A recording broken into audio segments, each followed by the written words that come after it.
ನಮಸ್ಕಾರ. ಮುಖ್ಯ ಪ್ರಾಣ ಬಂದ ಮನೆಗೆ ಸರಣಿ ಕಾರ್ಯಕ್ರಮದ ಇಂದಿನ ಸಂಚಿಕೆಗೆ ಆತ್ಮೀಯ ಸ್ವಾಗತ. ಆತ್ಮೀಯರೇ, ಇವತ್ತು ನಾವು ನಮ್ಮ ಈ ಸಂಚಿಕೆಗೆ ಆರಿಸಿಕೊಂಡದ್ದು ಕಾಡುಗೊಜ್ಜನಹಳ್ಳಿ ಅಲ್ಲಿ ನೆಲೆ ನಿಂತಿರುವಂಥ ಒಬ್ಬ ಆಂಜನೇಯ ಸ್ವಾಮಿಯವರ ಚರಿತ್ರೆಯನ್ನು.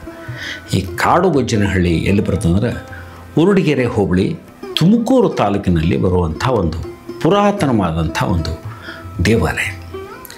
ಈ ದೇವಾಲಯದ ಅಲ್ಲಿ ಹೆಂಗೆ ನೆಲೆ ನಿಂತರು ಸ್ವಾಮಿ ಅನ್ನಲಿಕ್ಕೆ ಅಲ್ಲಿನ ಅರ್ಚಕರು ಹೇಳ್ತಾರೋ ಕಥೆ ಏನಪ್ಪ ಅಂತಂದರೆ, ಅಲ್ಲಿ ಮೊದಲು ಈ ಸೆಂದಿ ಮಾರಾಟ ಮಾಡೋ ಜನ ಬರ್ತಿದ್ರಂತ. ಅವರು ಕತ್ತೆ ಮೇಲೆ ತಮ್ಮ ಎಲ್ಲ ಸರಕನ್ನು ಹೇರ್ಕೊಂಡು ಬರ್ತಿದ್ರು. ಅವು ಕತ್ತೆಗಳು ಈ ಜಾಗಕ್ಕೆ ಬಂದ್ಕೊಳ್ಳೆ ನಿಂತು ಬಿಡ್ತಿದ್ವು ಅಂತ, ಮುಂದೆ ಹೋಗ್ತಿದ್ದಿಲ್ಲ ಅಂತ.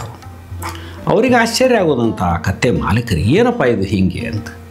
ಭಾಳ ದಿವಸ ಆದಮೇಲೆ ಅವರು ಸ್ವಪ್ನದೊಳಗೆ ಆಂಜನೇಯ ಸ್ವಾಮಿ ಪ್ರತ್ಯಕ್ಷ ಆಗಿ ಹೇಳಿದ್ರಂತ, ನೋಡಪ್ಪ, ನಾನು ಇದೇ ಜಾಗದೊಳಗೆ ಇದ್ದೇನೆ, ನನ್ನ ತೆಗೆದು ನೀನು ನಿತ್ಯ ಪೂಜೆಯನ್ನು ಕೊಡು, ನಿನಗೆ ಒಳ್ಳೆಯದಾಗ್ತದೆ ಅನ್ನೋ ಮಾತನ್ನು ಹೇಳಿದ್ರು. ಆವಾಗ ಮಾಲೀಕರು ಆ ರೀತಿ ಮಾಡಿ ಅಲ್ಲಿ ಹುಡುಕಿದಾಗ ಆಂಜನೇಯ ಸ್ವಾಮಿ ಸಿಕ್ಕರು. ಅವರನ್ನಲ್ಲಿ ಪ್ರತಿಷ್ಠಾಪನೆ ಮಾಡಿ ಪೂಜೆಯನ್ನು ಮಾಡಲಿಕ್ಕೆ ಶುರು ಮಾಡಿದರು ಅಂತ ಹೇಳ್ತಾರೆ. ಈ ಆಂಜನೇಯ ಸ್ವಾಮಿ ಇನ್ನೊಂದು ವಿಶೇಷತೆ ಏನು ಅಂದರೆ, ಇವರಿಗೆ ಅನ್ನದಾನ ಅಂದರೆ ಬಹಳ ಇಷ್ಟ ಅಂತ. ಅವರಿಗೆ ಅನ್ನದಾನ ಮಾಡಿದರೆ ಬಹಳ ಪ್ರೀತಿ ಅಂತ ನಾವು ನೋಡ್ತೀವಿ. ಕೆಲವರಿಗೆ ಬೆಣ್ಣೆ ಅಲಂಕಾರ, ಕೆಲವರಿಗೆ ಹೂವಿನ ಅಲಂಕಾರ, ಕೆಲವರಿಗೆ ವಿಳೆದೆಲೆ ಅಲಂಕಾರ, ಹೀಗೆಲ್ಲ ಇರ್ತಾವೆ.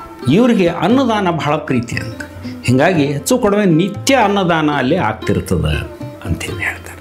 ಆಮೇಲೆ ಭಕ್ತರು ಬಂದು ತಮ್ಮ ಮನಸ್ಸಿನ ಕೋರಿಕೆ ಏನಿರ್ತದೋ ಅದನ್ನು ಕೇಳಬೇಕು, ಅದಕ್ಕೆ ಸ್ವಾಮಿ ಅನುಗ್ರಹ ಮಾಡ್ತಾರೆ ಅಂಥೇಳಿ ಹೇಳ್ತಾರೆ.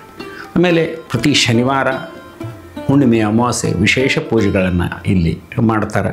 ರಾಮನವಮಿ, ಹನುಮ ಜಯಂತಿ, ಇಲ್ಲಿ ಆ 2 ದಿನಗಳು ಕೂಡ ವಿಶೇಷ ಒಂದು ಕಾರ್ಯಕ್ರಮ ಇಲ್ಲಿ ಆಗ್ತಾರಂತ.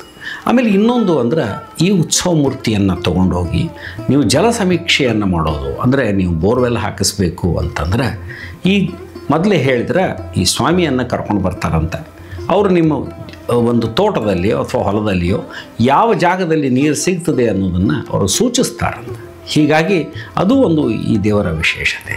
ಆಮೇಲೆ ಇನ್ನೊಂದು, ಈ ಭೂತಚೇಷ್ಟೆ, ಗಾಳಿ ಆಗೋದು ಅಂತಾರ, ಇದೆಲ್ಲ ಆದ ಹೊತ್ತಿನಾಗ ಇಲ್ಲಿ ಬಂದು 3 ದಿನ ಅಲ್ಲಿಯೇ ಇದ್ದು ಸೇವೆಯನ್ನು ಮಾಡಿದರೆ ನಿಮ್ಗೆ ಈ ಎಲ್ಲ ಕಷ್ಟಗಳು ಪರಿಹಾರ ಆಗ್ತಾವ ಅಂತೇಳಿ ಹೇಳ್ತಾರೆ.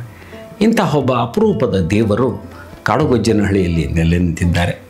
ಅಲ್ಲಿನ ಸಮಸ್ತ ಜನರಿಗೆ ಅವರು ಅನುಗ್ರಹವನ್ನು ಮಾಡುತ್ತಿದ್ದಾರೆ.